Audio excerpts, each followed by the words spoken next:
Para kekasih, marilah kita akan melihat di sini. Di sini saya menuliskan ada 3 tanda diberkati luar biasa, ya, sebagai keturunan Abraham di perjanjian baru ini.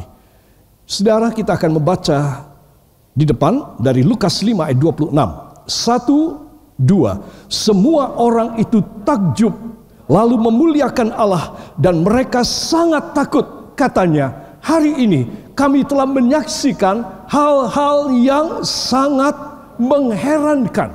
Amin. Hari ini, katakan hari ini. Dan setiap hari saya percaya kepada kebenaran firman, saya akan mendapat hal yang menakjubkan, yang mengherankan dalam nama Yesus. Beri tepuk tangan bagi dia. Haleluya. Ada 3 hal, 3 tips atau 3 tanda. Yang pertama adalah apa sebab orang bisa menjadi takjub? Ya, saudara, karena orang mempunyai kerinduan. Di dalam kisah yang terdapat dalam Lukas 5 mulai ayat 17 sampai ayat 26, saudara bisa baca di rumah. Ketika Tuhan Yesus berkhotbah di sebuah rumah, pasti rumahnya agak besar, ya. Maka ada 4 orang kawan mengusung temannya yang lumpuh, saudara, untuk dibawa kepada Yesus supaya disembuhkan dari lumpuhnya. Saudara, mereka terkejut karena tidak ada jalan menuju Tuhan Yesus di dalam rumah yang sedang berkhotbah. Semua pintu dan jendela semua dipadati oleh orang dan mereka tidak bisa masuk ke dalam ruangan. Saudara, apakah mereka putus asa membawa teman mereka ini dalam keadaan yang lumpuh? Saudara, mereka naik ke atas. Ya, kalau saudara melihat, bahkan sampai sekarang ini masih ada rumah-rumah tradisional di Israel, saudara, yang atapnya itu rata dan ada anak tangga dari luar untuk naik ke atas. Jadi anak tangga tidak dari dalam karena menghabiskan ruangan, dari luar, dan mereka membawa naik ke atas dan mereka menjebol langit-langit plafon dan menurunkan dengan 4 utas tali itu tempat tidur dan persis turun di depan Tuhan Yesus. Saudara, tidak ada yang mengatakan dari atas, Tuhan tolong sembuhkan. Tuhan tahu. Tuhan tahu bahwa dia harus menyembuhkan. Tetapi action Tuhan nomor 1 daripada menyembuhkan adalah mengampuni dosa. Semua katakan, action Tuhan yang nomor 1 daripada menyembuhkan, menjawab doa saya, memberkati saya, memberi kejayaan kepada saya, yang nomor 1 bagi Tuhan adalah mengampuni dosa saya. Yang percaya beri tepuk tangan bagi dia. Haleluya. Inilah perjanjian baru, saudara. Itu sebab saudara masih ingat perjanjian baru itu saya tuliskan dalam kurung Yesus yang mengutamakan keselamatan dan sorga, saudara. Tetapi Tuhan Yesus juga memberikan buah yang lebat. Tuhan Yesus memberikan mujizat. Tetapi utamanya adalah keselamatan dan sorga, saudara. Dan semua pemangku perjanjian baru ini adalah pribadi Tuhan Yesus Kristus. Amin. Jadi kalau saudara mengetahui akan hal ini, saudara engkau sangat besar hati. Oh, ternyata cara Tuhan begini. Dia mengampuni dosa lebih dahulu. Sebelum dia membuat sesuatu mujizat apapun. Saudara.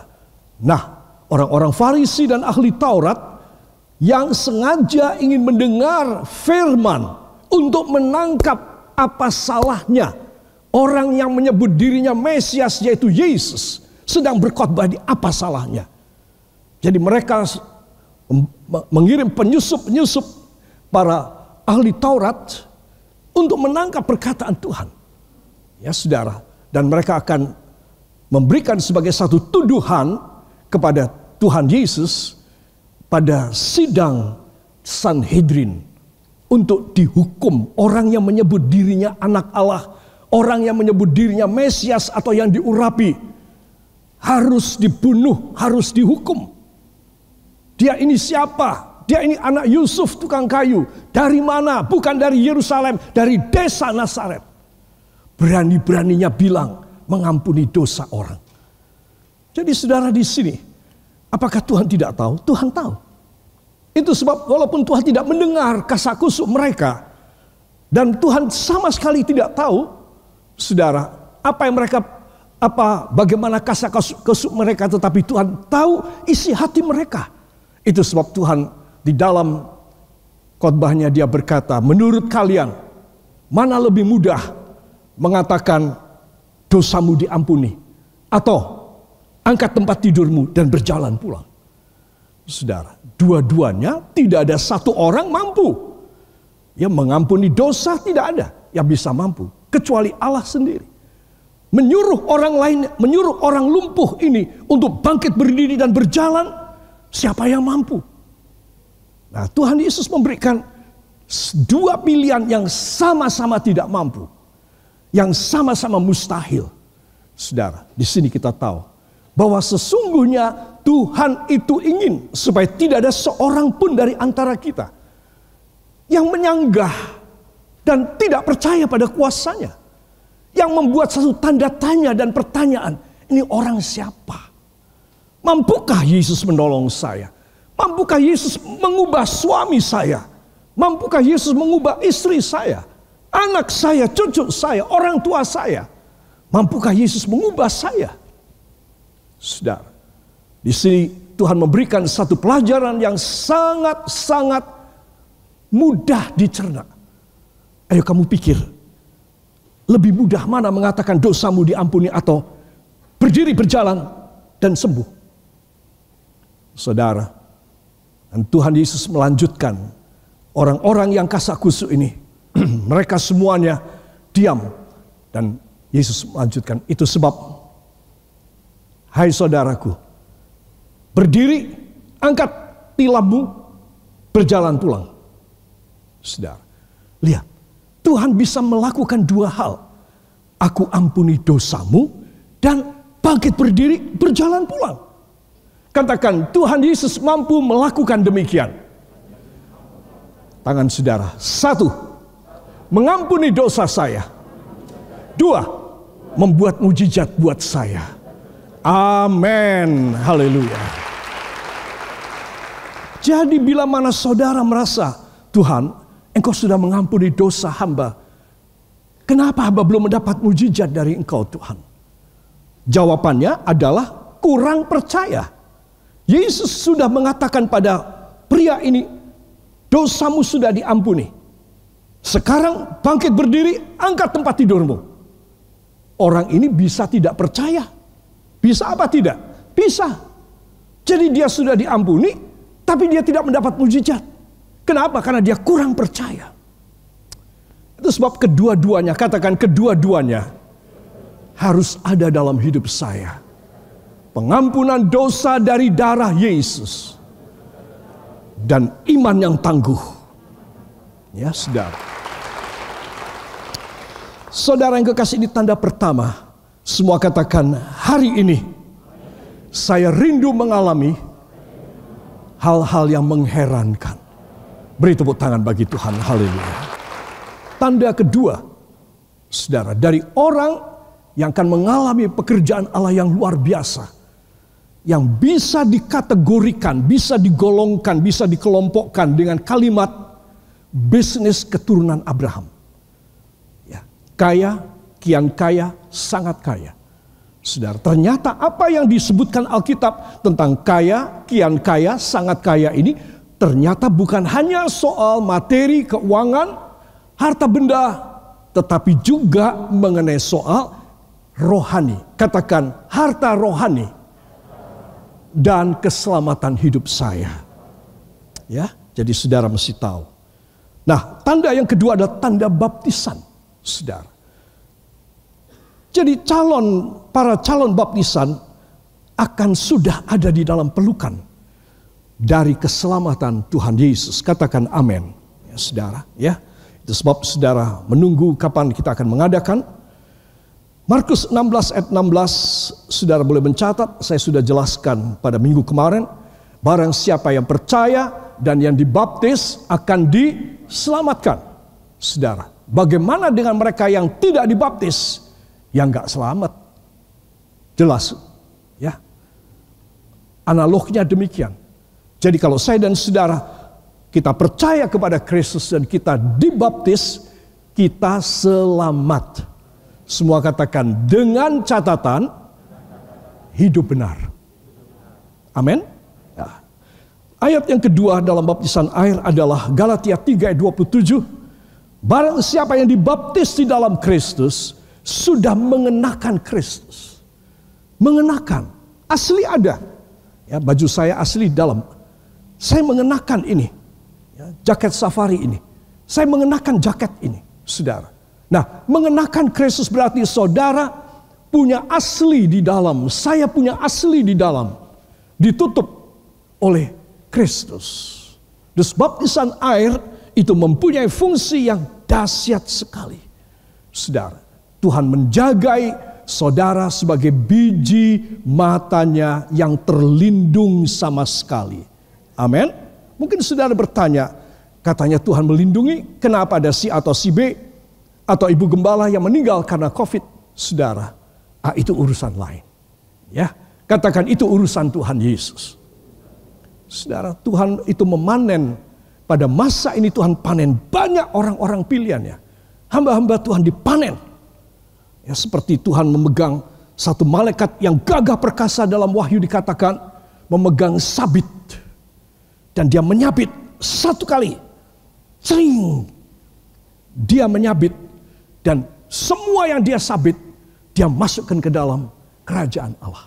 Nah, ini semacam ini, saudara. Tetapi iblis itu adalah imitator yang dahsyat. Dia menirukan juga. Dia juga bawa sabit. Dan dia menyabit berkali-kali. Dunia ini disabitin berkali-kali. Apa maksudnya?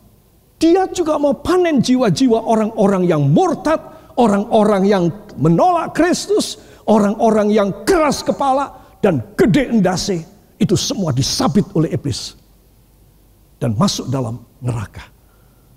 Terus ini adalah saat di mana Tuhan mau panen. Kalau saya dan saudara tidak sungguh-sungguh sama Tuhan, iblis yang akan memanen saudara, bukan Tuhan. Saudara, itu sebab orang yang meninggal di dalam Kristus itu seperti disabit, dipanen oleh Tuhan. Dan masuk dalam kerajaan saudara. Nah, di sini kita tahu bahwa dia tetap menyembuhkan. Kesembuhan yang terbesar adalah ketika orang masuk di dalam sorga. Itu kesembuhan yang tidak pura-pura. Itu kesembuhan yang bukan tipu-tipuan. Saudara, itu kesembuhan yang sama sekali orisinil. Karena Tuhan menjadikan orang yang masuk dalam kerajaannya baru sama sekali. Amin. Nanti besok kita masuk dalam surga tidak seperti rupa kita sekarang. Semua sama. Ya, mungkin saudara mengatakan, waduh nanti kita tidak saling mengenal. Kita sudah meninggalkan sejarah duniawi kita. Kita masuk dalam kerajaan Allah seperti anak-anak raja. Amin. Jadi kalau saudara ketemu sesama di dalam sorga besok, tanya, kamu dulu dari Magelang apa bukan? Jangan bertanya pertanyaan yang bodoh. Saudara kan lupa, Magelang itu apa? Sudah tidak ada lagi, dunia itu sudah tidak lagi masuk dalam pikiran saudara. Saudara cuma bersukacita di hadapan tahta hadirat Allah yang dahsyat. Saya mau tanya, siapa yang kepengen masuk sana? Angkat tangan. Saya mau tanya. Atas kemauan saudara sendiri atau kehendak Tuhan? Ya. Jadi yang angkat tangan ini harus yakin atas kehendak Tuhan. Jangan atas maunya saudara. Nanti saudara bunuh diri nanti. Masuk neraka. Itu sebab Anda dan saya harus atas kehendak Tuhan. Kita boleh masuk di dalam sorga. Ayat ketiga dalam baptisan air terdapat dalam Kolose 3, 12 dan 14. Saudara, disebutkan orang yang dibaptis itu seperti diambil surat hutang. Setiap kita punya surat hutang. Hutang kemana? Pada bank ABC? Tidak. Ya, tetapi kepada dosa. Semua utang dosa kita, surat-surat hutang, semua dijadikan satu dan dipaku pada tangan dan pada kaki Yesus di kayu salib. Saudara, kalau saudara membaca Kolose 3 ayat 12 dan 14 ini dahsyat sekali. Dan di situ disebutkan Tuhan Yesus menjadikan pertunjukan kepada semua penguasa dunia. Apa pertunjukan Tuhan? Bahwa Tuhan mengampuni dosa, bahwa semua orang ini yang menolak Dia tidak ada arti sama sekali di mata Dia. Semua harus dihukum dalam neraka. Sebagai satu pertunjukan. Kata ayat 14. Saudara, itu sebab saudara dan saya harus tahu. Baptisan air adalah sangat vital sekali. Dan itu sangat penting sekali. Amin. Ada orang yang bertanya kepada saya, bagaimana saya sudah pernah dibaptis, tapi ketika saya dibaptis dulu saya kurang sadar ataupun saya kurang pengertian seperti sekarang. Bolehkah kita dibaptis? Bolehkah saya dibaptis kembali? Saya memberikan satu syarat. Kalau saudara betul-betul ingin dibaptis dan dibaharui lagi sekali, no problem. Ketika di Israel, di Yardenit, di sungai Yordan, saya membaptiskan 25 orang saudara kira-kira, anggota dari rombongan kita. Sebagian ada tidak mau, sebagian tidak ikut, tapi seluruhnya, hampir seluruhnya, all itu semua masuk dalam baptisan air. Pasti itu yang kedua buat mereka. Tidak apa-apa, siapa yang ngelarang? Saudara mau 7 kali, no problem. Asal apa? Asal saudara bertobat sungguh-sungguh dan ingin hidup baru di dalam Kristus. Amin. Boleh saja. Jadi kalau untuk baptisan air kita yang akan datang, saudara merasa bahwa saudara sekarang semakin mau membaharui hidup saudara. Dan saudara mau masuk dalam baptisan air, saya izinkan. Saudara, apa sebab? Karena segel, meterai daripada baptisan air ini sangat-sangat dahsyat. Sangat hebat. Menjanjikan kepada Anda dan kepada saya sesuatu yang luar biasa. Yang dunia, yang duit tidak bisa memberi dalam hidup kita semua. Yang percaya, beri tepuk tangan bagi dia. Haleluya. Para kekasih, dan inilah tanda yang ketiga. Apakah tanda yang ketiga? Yesaya 30 ayat 23. Saudara, mari kita akan baca bersama. 1, 2. Lalu Tuhan akan memberi hujan bagi benih yang baru kamu taburkan di ladangmu. Dan dari hasil tanah itu kamu akan makan roti yang lesat dan berlimpah-limpah. Pada waktu itu ternakmu akan makan rumput di padang rumput yang luas. Amin. Ketika hari Minggu kemarin saya menjelaskan ini, saudara masih ingat tentang hal apa? Apa? Waduh, ngerti aku saiki. Memang kalau roti itu memang sangat-sangat membuat kita lapar. Ya, saudara. Roti yang lesat. Perjanjian lama loh saudara. Ya. Lalu Tuhan akan memberi hujan bagi benih yang baru kamu taburkan di ladangmu. Baru kamu tabur, tak kasih hujan dari langit. Maka hujanku yang turun yang mengenai benihmu itu akan menghasilkan dalam tempo yang singkat.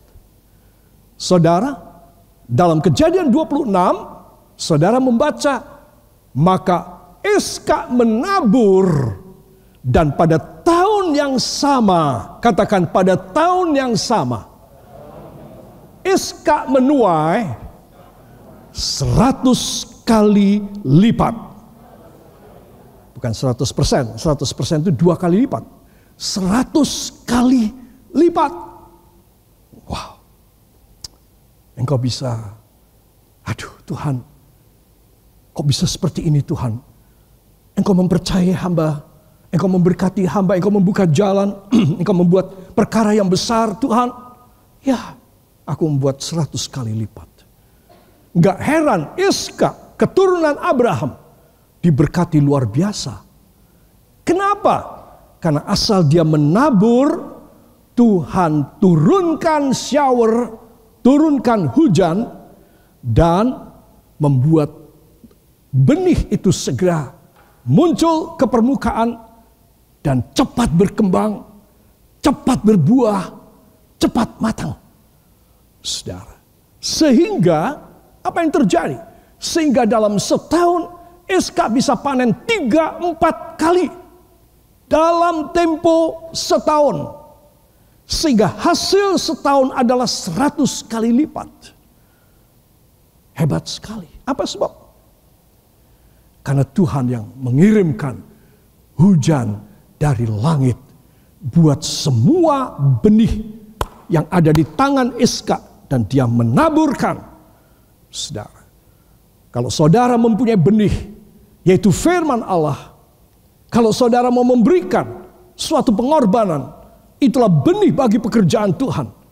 Dari tangan saudara, Tuhan akan memberkati setiap tahun 100 kali lipat. Itu sebab anak-anak Tuhan, saya ingin menegaskan mengenai soal ini. Dan dari hasil tanah itu, kamu akan makan roti yang lesat. Dan masing-masing kamu mendapat separuh. Berapa? Berlimpah-limpah.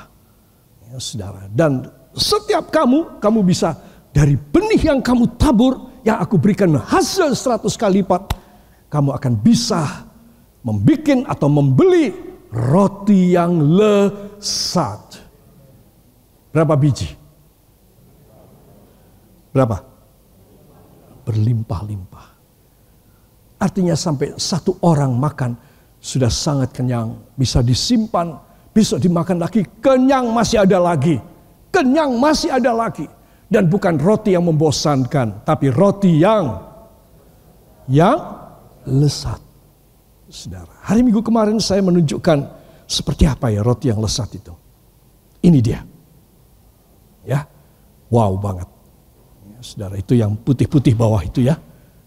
Nah, itu. Itu ham dari chicken. Ya. Kemudian atasnya itu ini, seladanya ya, tomatnya, cheese-nya, telurnya, mayonesnya, dan ini rotinya enak. Ya. Tetapi ada juga roti yang lesat dan berlimpah-limpah yang lebih enak lagi. Nah ini, ya, ini rotinya beda, saudara. Ya, ini roti keju yang luar biasa lesatnya. Isinya juga beda, lebih mahal ini. Ya. Ada daging hamnya di sana, ada mayonesnya, kemudian ada semuanya, ya, keju yang luar biasa, ham yang luar biasa, dan rasanya kalau digigit itu luar biasa. Semuanya lesat dan berlimpah-limpah. Ini yang kelihatannya lebih mahal. Ya, ini adalah roll bread yang panjang, dan kalau kita beli dipotong, sudah ada ukurannya, dan ini isinya adalah luar biasa. Ya, saya sudah jelaskan pada minggu kemarin, saudara. Saya dan Ibu Gembala membeli sepotong ini di Sydney, Australia, dan ini memang enak, ya, saudara. Roll bread. Nah, saudara-saudara, isinya hebat sekali. Ya, itu kejunya itu tebal sekali itu, ya. Wow, ya. Saya lihat saudara-saudara yang ngantuk tadi. Ya. Amin. Ya. Itu sebab Anda dan saya harus tahu apa maksudnya roti yang lesat dan berlimpah-limpah. Saudara, Anda tidak akan bosan memakannya. Anda akan sangat kepingin memakannya. Saudara. Nah, ini maksud daripada tadi ayat tadi, supaya Anda dan saya menerima hujan yang membuat benih taburan kita apa saja, korban kita, kerja kita buat Tuhan. Ya, saudara, firman yang kita terima dalam hidup kita yang tertabur pada hati, tanah hati yang subur, semuanya akan diberkati oleh Tuhan. Dan itu menghasilkan roti lesat berlimpah-limpah. Beri tepuk tangan bagi dia. lesat dan berlimpah-limpah. Sesuai janji firman Allah. Katakan, sesuai janji firman Allah. Ya. Nah, saya masuk pada perjanjian Daudi. Ya, karena ada hal yang menarik di sini. Jadi saya ingin menggali bersama dengan Anda sebelum kita tutup. Dari 2 Samuel pasal yang ke-7 ayat 9 dan 12, nanti sebentar kita akan baca. Maka ada beberapa hal yang Tuhan mau beri. Yang pertama, janji Tuhan kepada Daud adalah, aku akan mengalahkan musuh-musuhmu. Siapa yang akan mengalahkan? Tuhan Allah Yehova. Saudara, Daud hanya akan maju saja, tetapi kemenangan Tuhan yang memberi. Dan kalau saudara membaca mulai dari kitab 2 Samuel, 1 raja-raja, 2 raja-raja, dan 1 Tawarikh, saudara akan melihat peperangan-peperangan Daud di mana Tuhan yang bekerja. Satu kali Tuhan menurunkan guruh dan guntur dari langit, sehingga musuhnya yang besar, saudara, yang jumlahnya dikatakan seperti air lautan banyaknya, saudara, itu semuanya disamber beledek. Disamber apa? Tidak ada kata beledek, tapi guruh dan guntur, saudara. Dan orang-orang Israel dan Daud heran, kaget. Oh, begini caranya Tuhan bekerja. Kita disuruh ngelihat aja. Ya, saudara, persis seperti dalam kitab Keluaran pasal yang ke-12 ayat 24. Kamu berdiam diri, aku yang bekerja, aku yang bertempur bagi kamu. Kamu berdiam diri. Mereka cuma menonton bagaimana Allah bekerja. Makanya tidak heran semua raja takut sama orang yang bernama Daud ini. Semua takut. Dulu mereka sangat menghina. Kemudian setelah menghina, mereka mau menangkap Daud. Hidup atau mati. Kalau hidup akan dikasih mati. Saudara. Tapi begitu Tuhan mulai menjayakan Daud, orang mendengar nama Daud gemeter, kata Alkitab. Raja-raja itu pada gemeter. Kirim upeti lebih cepat dari jadwalnya. Takut kalau sampai Daud merasa kita terlalu lama kirim upeti, Daud bisa menginvasi kita. Semua katakan, bila Tuhan yang menjayakan, tidak ada yang bisa menghambat. Itu sebab saya harus lebih berserah. Angkat 2 tangan. Saya harus lebih berserah. Saya harus lebih melayani Dia. Sebagai anak yang melayani bapaknya, saya harus lebih dekat kepadanya. Saya harus hidup dalam kebenaran. Supaya saya mewarisi perjanjian Allah pada sisa umur hidup saya. Dalam nama Yesus. Amin. Haleluya.